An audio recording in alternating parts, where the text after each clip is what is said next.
बिस्मिल्लाहिर्रहमानिर्रहीम अस्सलाम वालेकुम। Welcome to online classes class 10 subject mathematics unit 11 theorem 11.4 के B part and review exercise.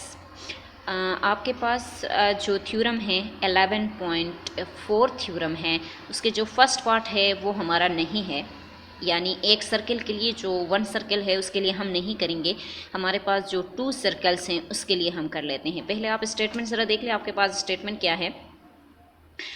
If the angles subtended by 2 chords of a circle are concurrent circle at the center corresponding center are equal in measure, then the chords are equal in measure। Statement का मतलब क्या है आपके पास कि अगर आपके पास कोई भी 2 सर्कल हैं, अब यहाँ पे 1 सर्कल हमारा नहीं है तो हम 1 सर्कल की बात नहीं कर रहे हैं, ठीक है। हमारे पास 2 सर्कल्स हैं। कहती है कि अगर आपके पास कोई भी 2 सर्कल्स हैं, उन 2 सर्कलों के जो सेंटर है वो भी तो बेसिकली आपके पास चेंज ही होगा, क्योंकि 2 सर्कल हैं और 2 सर्कलों के सेंटर भी अलग अलग होते हैं, ठीक है। तो 2 सर्कल्स हैं और उन 2 सर्कलों के जो सेंटर में बनने वाले एंगल हैं, कहते हैं कि अगर हम सेंटर से कोई लाइन ड्रॉ करते हैं, कोई रेडियल सिगमेंट उसकी बाउंड्री तक ले जाते हैं, तो हमारे पास अगर कोई ट्राइंगल शेप का कुछ बन जाता है, तो फिर कहती है कि उसमें जो बनने वाले एंगल हैं सेंटर में वो आपके पास इक्वल हैं। तो फिर आपको क्या प्रूफ करनी होगी, इसमें बताना क्या है उसको। अगर ये इक्वल हैं तो फिर कहती है कि अगर आपके पास किसी सर्कल के अंदर कोई भी 2 कोड्स हैं, दोनों सर्कलों के कोड को आप इक्वल शो करें। स्टेटमेंट का मतलब यही है, ठीक है। अब हम चाहते हैं गिवन क्या है और हमें प्रूफ क्या करना है।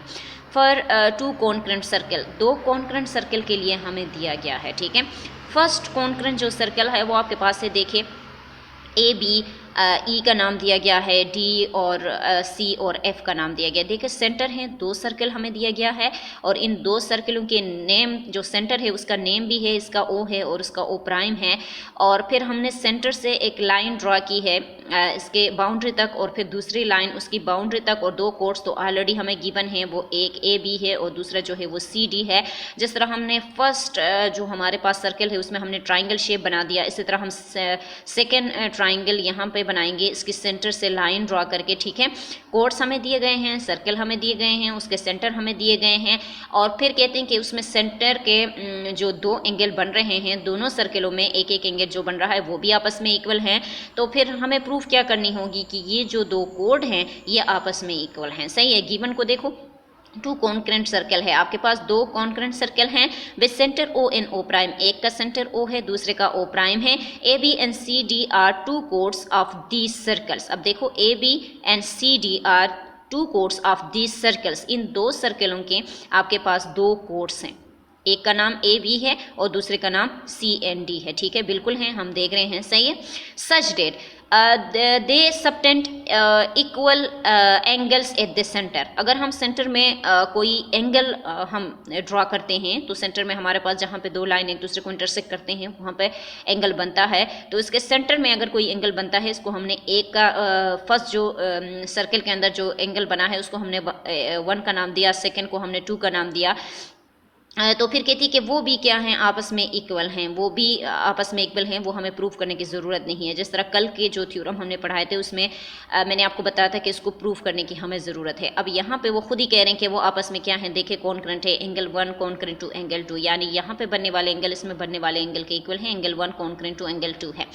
तो प्रूफ क्या करनी है कि A B concurrent to C D, A B की जो लेंथ है वो सी डी के लेंथ के इक्वल है। ये हम प्रूफ करके दे देंगे, ठीक है।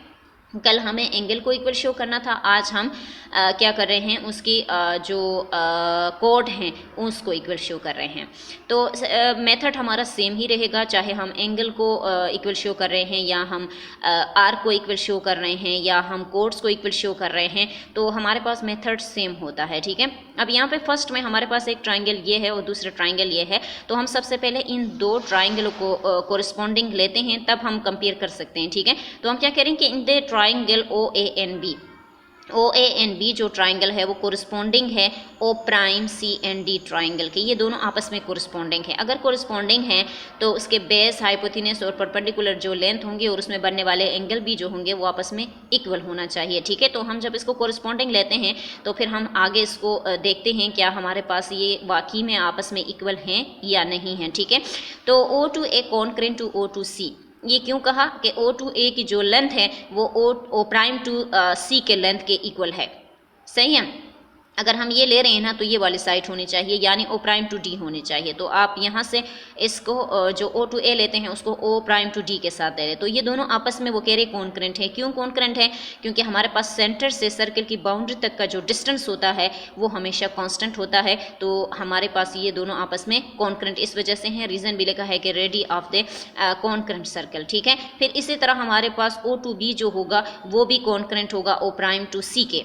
क्यों? क्योंकि ये भी सेंटर से जो है बाउंड्री तक का डिस्टेंस है और ये ओ प्राइम टू सी जो है वो भी सेंटर से बाउंड्री तक का डिस्टेंस है, और ये हमारा कॉन्सेप्ट है कि सेंटर से बाउंड्री तक का जो डिस्टेंस होता है वो कांस्टेंट होता है, तो ये आपस में इक्वल हैं। तो सामने रीज़न भी यही लिखे कि ready of the concurrent circle. सही, दो साइड देखिए, ये वाली साइड जो है वो इसके इक्वल आ गई है और ये वाली साइड जो है वो इस साइड के इक्वल आ गई है। ठीक है, और सेंटर में बनने वाले एंगल का उसने खुद ही कहा था कि वो आपस में इक्वल हैं, तो एंगल 1 कॉन्करेंट टू एंगल 2 ये हमें प्रूव करने की ज़रूरत नहीं है, ये तो हमें स्टेटमेंट में गिवन है, तो रीज़न लिख दिया कि ये हमारे पास क्या है, गिवन है। ठीक है, अब देखो तीन चीज़ें इक्वल आ गई हैं, दोनों साइड एक दूसरे के इक्वल आ गई हैं और इसमें बनने वाले एंगल इसमें बनने वाले एंगल के इक्वल आ गया है। तो जब हमारे पास किसी ट्राइंगल में तीन चीज़ें इक्वल आ जाती हैं तो फिर हमें प्रूफ करने की ज़रूरत नहीं है कि और क्या चीज़ें इक्वल आ सकती हैं, तो इसका मतलब ये होता है कि हमारे पास ये पूरा ट्राइंगल इस ट्राइंगल के इक्वल है।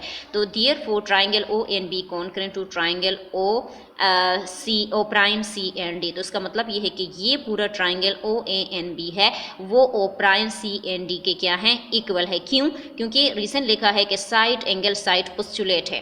पोस्टुलेट का मतलब होता है ये ऑलरेडी प्रूफ हो चुका है, इसमें मजीद कोई भी चीज़ प्रूफ करने की हमें ज़रूरत नहीं है। अगर किसी ट्राइंगल में साइड एंगल साइड प्रूफ हो गए कि वो आपस में कॉन्करेंट है तो फिर हमें और कुछ प्रूफ करने की ज़रूरत नहीं है, तो ये आपके पास एक पोस्टुलेट है। ठीक है, इसके बाद जब ये देखो हमने क्या क्या चीज़ें प्रूफ कर दी, हमने एक ट्राइंगल के दो साइड और एक एंगल प्रूफ कर दिया, उस बेस पे हमने एक पोस्टुलेट यूज़ की और हमने कहा ये पूरा ट्राइंगल इस ट्राइंगल के इक्वल है। तो क्या हम ये नहीं कह सकते अगर ये पूरा ट्राइंगल इस ट्राइंगल के इक्वल है तो इसका मतलब ये नहीं होगा कि हमारे पास ए बी की जो लेंथ है वो सी और डी के लेंथ के इक्वल होगा, मस्ट इक्वल होगा। जब हम ये कहते हैं कि ये पूरा ट्राइंगल इस ट्राइंगल के इक्वल है तो फिर तो हम ये नहीं कह सकती कि ये साइड इस साइड के इक्वल नहीं है, बाकी साइड इक्वल हैं या बाकी एंगल्स इक्वल हैं। जब हमारे पास किसी भी ट्राइंगल में अगर तीन चीज़ें या साइड साइड साइड किसी दूसरे ट्राइंगल के साइड साइड साइड के इक्वल आता है तब भी हम कह सकते हैं कि हमारे पास ये पूरा ट्राइंगल दूसरे ट्राइंगल के इक्वल है।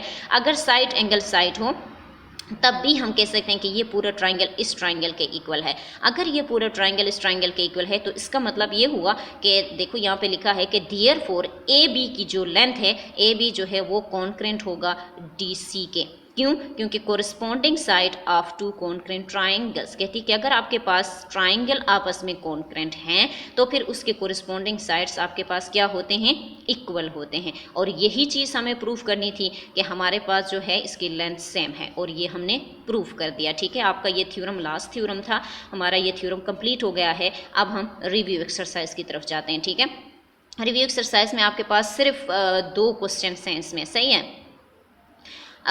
4 ऑप्शन आपको दिए गए हैं, उसमें से आप किसी एक ऑप्शन को टिक करना है, सही है। यहाँ पे सर्कल बना के दिया गया है और P has the radius of 3 and A B has a measure of 90। यहाँ पे देखो आपके पास एक सर्कल है, सही, और सर्कल में जो सेंटर है उसको P कहा है, सही, और फिर एक ट्राइंगल बनाया गया है उसमें और फिर कहती है उसका जो रेडियस है वो आपके पास 3 है, यानी O टू P टू ए या P टू B जो है वो एक साइड आपको दिया गया है कि वो 3 है। तो जब सेंटर से इस लेंथ का फासला 3 है तो सेंटर से यहाँ तक भी तो फासला 3 ही होगा, सही है। तो हमारे पास ये 3 है तो ये भी 3 है। तो हमारे पास जब कोई ट्राइंगल की लेंथ हम फाइंड आउट करते हैं जिस पे 90 का एंगल बन रहा हो, तो फिर हम वहाँ पे फिथागोरस थ्योरम को यूज़ करते हैं। पाइथागोरस थ्योरम जो हमारे पास होता है उसको हम यूज़ करते हैं। उसके जो स्टेटमेंट है वो आपके पास क्या है, हाइपोटेनस का स्क्वायर इक्वल टू बेस का स्क्वायर प्लस परपेंडिकुलर का स्क्वायर। तो उसमें हम सिर्फ एलिमेंट पुट करेंगे और फिर देखते हैं इसमें से कौन सा आता है। आप उसको बाकायदा अपने साथ रफ कॉपी में उसको सॉल्व करें। स्टेटमेंट मैंने आपको बता दी है कि पाइथागोरस थ्योरम के स्टेटमेंट आप लिखेंगे और इसके स्टेटमेंट आपके पास क्या है, हाइपोटेनस का square equal to base square plus perpendicular का स्क्वायर। दोनों अगर आपके पास इक्वल आ गए हैं तो आप देख ले इसमें से कौन सा ऑप्शन आपके पास आता है। यहाँ पे मैंने रफली आपको करके दिया है। एक साइड तो हमें गिवन नहीं है, उसको मैंने x सपोज किया है, बाकी एक साइड हमें गिवन है कि वो 3 है। हमने दूसरे साइड इस बेस पे ले लिया क्योंकि सेंटर से बाउंड्री तक का फासला कांस्टेंट होता है। अगर ये 3 है तो ये भी मस्ट 3 होगा, तो हमने 3 और 3 के ऊपर स्क्वायर ले लिया, दोनों के स्क्वायर ले लिया, आपके पास 9 आता है। देखिए यहाँ पे 9 और यहाँ पे 9, 9 और 9 को जमा करें आपके पास आता है 18। ठीक है, तो स्क्वायर हमें नहीं चाहिए, हमें x की एक साइड की वैल्यू चाहिए। तो बोथ साइड पे आप स्क्वायर रूट ले ले, तो आपके पास यहाँ से x की वैल्यू आती है 3 होल अंडर रूट 2 आती है। आप उसको रफ कॉपी में खुद ही करेंगे। ठीक है, अगला क्वेश्चन आपके पास क्या है, in the companion diagram of circle A O to D which statement is true. आप यहाँ पे ज़रा इस डायग्राम को देखें, जेड शेप की एक डायग्राम बना के आपको दी है सर्कल के अंदर। तो फिर कहती है कि आप बताएं कि आपके पास ये ए टू बी जो होती है ये सी टू डी के क्या है। तो 4 ऑप्शन आपको दे दिए गए हैं कि ये आपस में पैरेलल हैं, कर्व हैं और आपस में यानी ए टू सी और बी टू डी आपस में कॉन्करेंट है या ये इसमें एंगल बन रहे हैं। तो हमारे पास जो सबसे बेहतरीन इसका ऑप्शन जो है वो आपके पास क्या है कि ए बी जो है वो कॉन्करेंट है किसके, सी डी के। क्योंकि हमने ये थ्योरम में भी पढ़ लिया कि हमारे पास एक सर्कल के अंदर अगर 2 कोर्ड्स बनते हैं वो आपस में क्या होते हैं, वो कॉन्करेंट होते हैं। ठीक है।